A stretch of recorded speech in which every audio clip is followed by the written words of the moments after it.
Hey, I've been asked to talk about Psalm 9.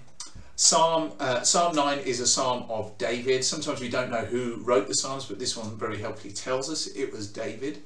And David wrote this psalm after some kind of military victory. So he's just faced a challenge and he's come out victorious from that challenge. And some scholars think that it could even have been his most famous victory over Goliath. So that kind of paints a picture as to where David was at the time and how he must have been thinking and feeling. It's also written poetically. It's written as an acrostic poem. Who doesn't love an acrostic poem? So each line of the poem is written with a successive letter of the Hebrew alphabet.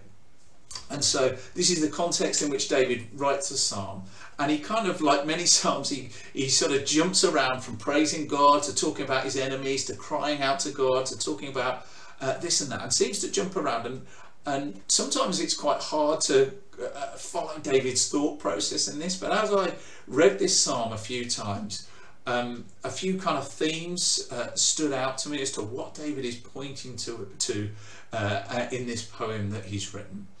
He starts, like many psalms do, with praising God. He says, I praise you with all of my heart. And when David said he praises God with all of his heart, it doesn't just mean his emotions. Like we kind of, when we think about it, it comes from the heart, it comes from our emotions. It's more than that. He's talking about it coming from the very essence of who he is, his very identity. He's crying out with everything, with the foundation of who he is. He is praising and worshipping God. And if you think about, maybe if this was written after his victory over Goliath, you can understand why that is. Such a victory against all the odds that David had won. And David is just so grateful, so thankful that God has given him this victory. In verse 4 it says, you have held up my right and my cause. So David is feeling vindicated. David has stepped out, he stepped forward in faith, and he has been vindicated. God has delivered him against the odds and given him a victory. And so God is saying, I've stood up for you, God, and you have not let me down. You have given me this great victory. But then David goes on to talk about his enemies, and he talks about his enemies perishing, and he talks about even the memory of them being forgotten.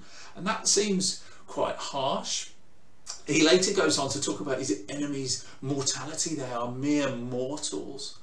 And what David is doing, he's beginning to contrast here his enemies with his God, because he then talks about God, a God who reigns forever, a God of permanence, a God who is eternal. And I think what David is trying to do in this poem here is he's trying to remind himself and remind us that whatever challenges we're facing, whatever enemies we face in our lives, be it cost of living, be it whatever, something personal to us, that actually all of these things are temporary, that one day they will all be taken away from us, that every tear will be wiped away, and there will be no more sickness, there will be no more pain. Because we serve an eternal God, and that we can cling on to that eternal hope. David goes on to talk about God being a God who is fair. He is a God of equity, a God of fairness. He is a God of justice, and he will deliver justice to the afflicted. David talks about crying out to God, as he does in many psalms. It's so reassuring to see that King David is crying out to God. It's okay to cry out to God. It's okay to say, God, I'm really struggling with my situation. I really can't cope anymore. God, I cannot do this without you. And when we do that, it says God hears our cries. He doesn't forget us. He hears the cries of the afflicted, and he is a God of justice. He will bring justice to our situations, and he will judge fairly, and he will remain faithful to us. So whatever it is we're facing, whatever it is, whatever challenge we have, we can be assured in the fact that God sits above it all. God will be victorious over every circumstance, every trial that we face. And that, like David, we can praise him with all of our heart because of that.